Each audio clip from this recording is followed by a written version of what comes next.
نحمدہ ونصلی ونسلم علی رسولہ الکریم اما بعد اعوذ باللہ من الشیطان الرجیم بسم اللہ الرحمن الرحیم انا انزلناہ فی لیلۃ القدر صدق اللہ مولانا العظیم۔ ناظرین کرام، السلام علیکم ورحمۃ اللہ تعالی وبرکاتہ۔ شعبہ علوم اسلامیہ institute of southern Punjab Multan کے پروگرام ادراکیات کے ساتھ میں ہوں آپ کا میزبان سید افتخار علی گیلانی۔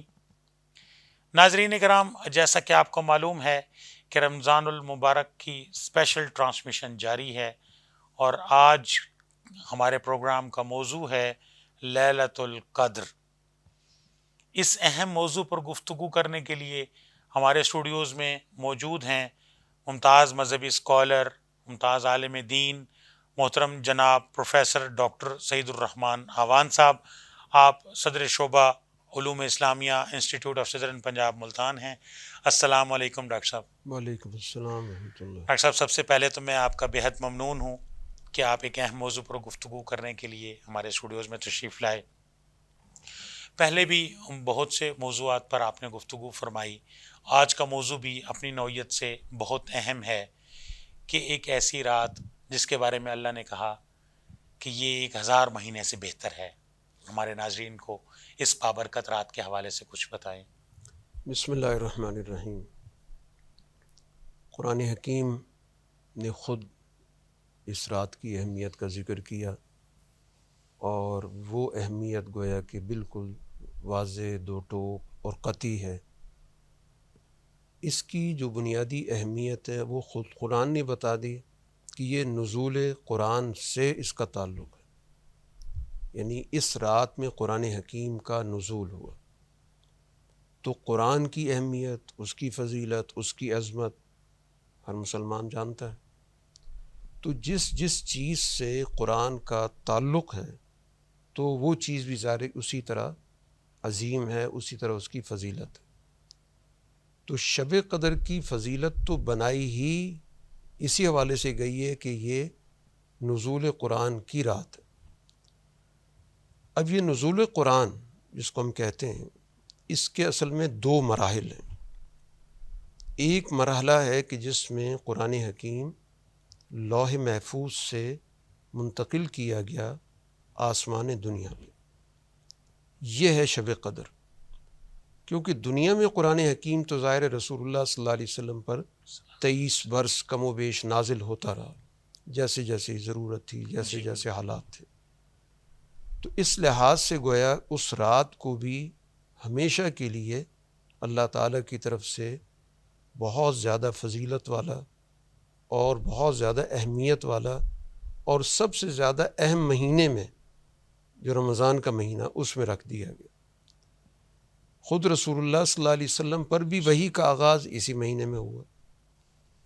تو اس وجہ سے ایک تو وہ اہمیت ہے جو خود قرآن حکیم نے بتا دی، پوری سورہ قدر اس پہ نازل کی گئی کہ یہ 1000 ماہ سے زیادہ اس کی اہمیت ہے۔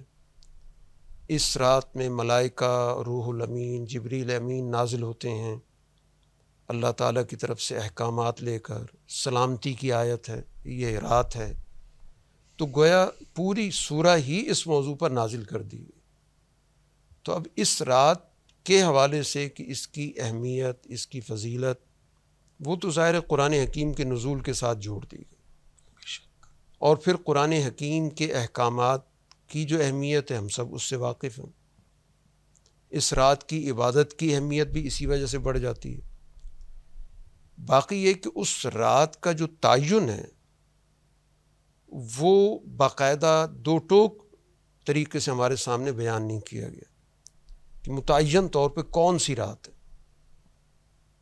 قرآن کی 2 آیتوں کو اگر ملائیں، اتنا تو پتہ چلتا ہے کہ لیلۃ القدر رمضان میں ہے، بالکل، کیونکہ ایک طرف قرآن حکیم نے کہا انا انزلناہ فی لیلۃ القدر، اور دوسری جگہ کہا شہر رمضان الذی انزل فیہ القرآن۔ بے شک۔ تو ان 2 آیات کو ملانے سے یہ بات تو واضح ہو رہی ہے کہ شب قدر رمضان میں ہے۔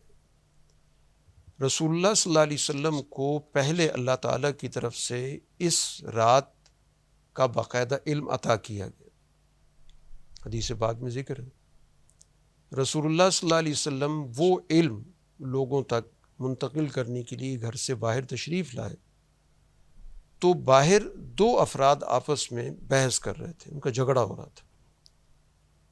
جھگڑا اس چیز پہ ہو رہا تھا کہ ایک شخص نے دوسرے کو قرض دے رکھا تھا اور اس نے وہ وقت پہ قرض واپس نہیں کیا، تو ظاہر بحث ہو رہی تھی، وہ قرض مانگ رہا تھا اور وہ کہہ رہا تھا میرے پاس نہیں ہے۔ تو پھر رسول اللہ صلی اللہ علیہ وسلم نے پوچھا کیا معاملہ ہے، دونوں نے اپنا اپنا مدعا بیان کیا، تو پھر آپ نے معاملہ ان کے درمیان نمٹوایا۔ آپ نے مقروض آدمی سے کہا کہ تم اس کا قرض دو، اور قرض خواہ سے کہا کہ آدھا معاف کر دو۔ یوں ان کے درمیان معاملہ آپ نے طے کرا دیا۔ اس دوران اللہ تعالیٰ نے وہ علم آپ سے واپس لے لیا۔ رسول اللہ صلی اللہ علیہ وسلم نے خود اس کا ذکر کیا کہ میں اس لیے آیا تھا لیکن فلاں فلاں افراد آپس میں جھگڑ رہے تھے تو اللہ نے علم واپس لے لیا۔ اب ایک تو یہ چیز سمجھ میں آئی کہ باہمی تنازع نقصان دہ ہوتا ہے۔ جب بھی افراد آپس میں لڑتے ہیں تو یہ کوئی اچھی چیز نہیں ہوتی، بلکہ اس کے اثرات ضرور پڑتے ہیں، اور یہاں پڑے کہ وہ فضیلت کا جو علم تھا وہ اللہ تعالیٰ نے رسول اللہ صلی اللہ علیہ وسلم سے لیا۔ پھر اس کے بعد آپ نے اس کا متبادل بھی بتایا کہ اب اس رات کو تم آخری عشرے کی طاق راتوں میں تلاش کرو، یعنی 21ویں شب، 23ویں، 25ویں، 27ویں، 29ویں، ان میں تلاش کرو، اور یقیناً اس میں اللہ تعالیٰ نے کوئی بہتری رکھی۔ اب رسول اللہ صلی اللہ علیہ وسلم نے ہمیں گویا کہ ایک تو یہ متعین کر دیا کہ ایک آخری عشرہ ہے تو اس کے اندر طاق راتوں کے اندر اس کا اہتمام کیا جائے، اور پھر اس میں اہل علم ایک حکمت بھی بتائی کہ اگر وہ علم دے دیا جاتا تو کسی شخص سے وہ رات مس ہو جاتی تو وہ آدمی تو پورے سال غم کی حالت میں ہوتا کہ وہ رات مجھ سے رہ گئی۔ اب اللہ نے کہا چلیں اگر ایک رات رہ گئی تو آپ دوسری رات اٹھ کے کر لیں گے، تیسری رات اٹھ کے کر لیں گے، اور اللہ تعالیٰ کے ہاں معاملات نیت پہ ہوتے ہیں کہ میں ایک نیت کے ساتھ، میں نے اگر ایک رات اہتمام کے ساتھ عبادت کر لی تو اللہ تعالیٰ نے میری نیت دیکھنی ہے۔ ہو سکتا ہے کہ وہی فضیلت جو شب قدر کی ہے اللہ تعالیٰ ہمیں عطا کر دے ہمارے اس جذبے کی وجہ سے، اس نیت کی وجہ سے۔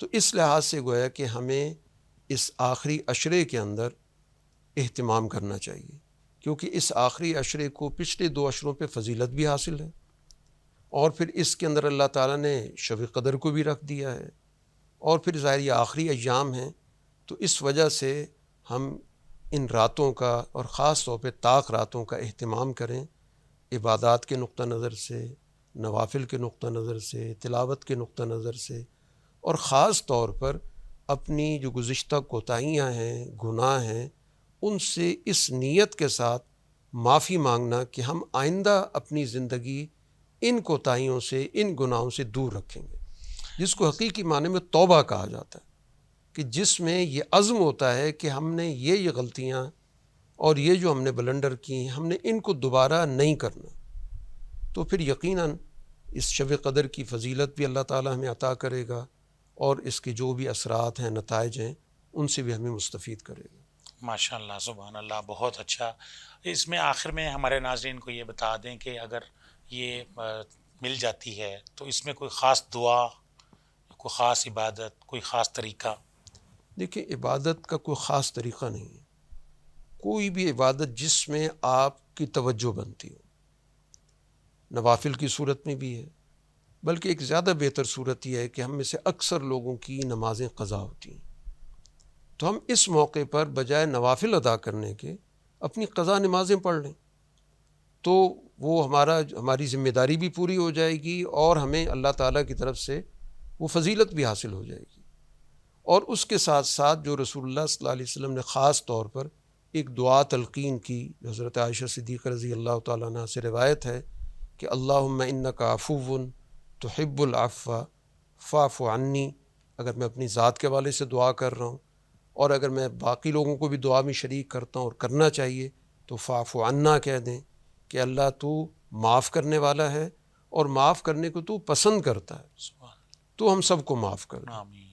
تو یقیناً جب ہم ایک جذبے کے ساتھ، ایک عزم کے ساتھ، ایک ارادے کے ساتھ اس پر نور ماحول میں بابرکت فضا کے اندر اللہ سے جب دعا کریں گے تو یقیناً اللہ تعالیٰ دعائیں قبول کرنے والا۔ ہاں، بے شک اللہ تعالیٰ دعائیں قبول کرنے والے ہیں۔ بہت بہت شکریہ محترم جناب پروفیسر ڈاکٹر مفتی سعید الرحمان ناوان صاحب، صدر شعبہ علوم اسلامیہ انسٹیٹیوٹ آف صدرن پنجاب ملتان۔ آپ اسٹوڈیو سے تشریف لائے اور لیلۃ القدر کے حوالے سے آپ نے ہمارے ناظرین کو بہت عمدہ اور مفید معلومات فراہم کی۔ آپ کی تشریف آوری کا بہت شکریہ۔ ناظرین اکرام، لیلۃ القدر کے حوالے سے محترم جناب پروفیسر ڈاکٹر سعید الرحمان ناوان صاحب تفصیل سے بات کر رہے تھے۔ ضرورت اس امر کی ہے کہ ہم اس رات کو آخری عشرے میں طاق راتوں میں تلاش کریں اور زیادہ سے زیادہ عبادات کریں اور زیادہ سے زیادہ نیکیاں کمائیں۔ انہی الفاظ کے ساتھ اپنے میزبان افتخار علی گیلانی کو بھی اجازت دیجیے۔ اللہ حافظ۔